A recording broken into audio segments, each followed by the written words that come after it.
আসসালামু আলাইকুম রহমতুল্লাহি ওয়া বারাকাতুহু। সূরা আল ইমরানের 171 নম্বর আয়াত থেকে 180 নম্বর আয়াতের বাংলা অনুবাদ। তারা আনন্দ প্রকাশ করে আল্লাহর নেয়ামত ও অনুগ্রহের জন্য, আর নিশ্চয়ই আল্লাহ তাআলা মুমিনদের প্রতিদান বিনষ্ট করেন না। আঘাতপ্রাপ্ত হওয়ার পরও যারা আল্লাহ ও রাসূলের ডাকে সাড়া দিয়েছে, তাদের মধ্য হতে যারা সৎ কাজ করেছে ও তাকওয়া অবলম্বন করেছে, তাদের জন্য রয়েছে মহা পুরস্কার। তারা সেসব লোক যাদেরকে লোকেরা বলেছে যে, তোমাদের মোকাবিলার জন্য লোকেরা একত্র হয়েছে, কাজেই তোমরা তাদের ভয় করো। কিন্তু এটা তাদের বিশ্বাস আরো বাড়িয়ে দেয় এবং তারা বলে, আমাদের জন্য আল্লাহই যথেষ্ট, তিনি সর্বোত্তম ব্যবস্থাপক। অতঃপর তারা আল্লাহর অনুগ্রহ ও মর্যাদা নিয়ে ফিরে এলো।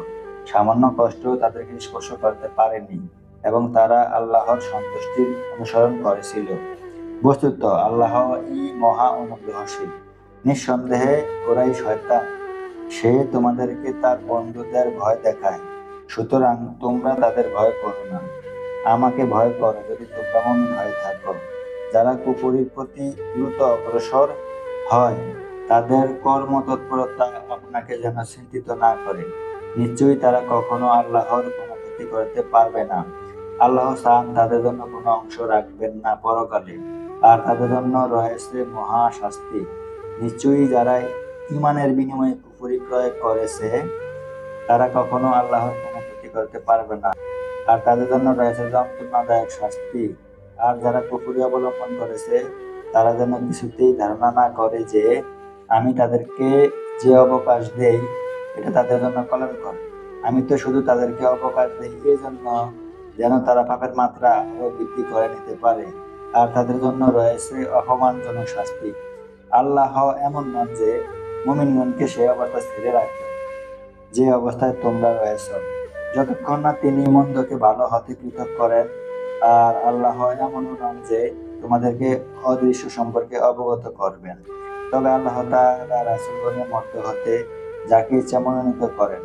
অতএব তোমরা আল্লাহ ও রাসূলগণের প্রতি ঈমান আনো। আর তোমরা যদি ঈমান আনো এবং তাকওয়া অবলম্বন করো, তবে তোমাদের জন্য রয়েছে মহা পুরস্কার।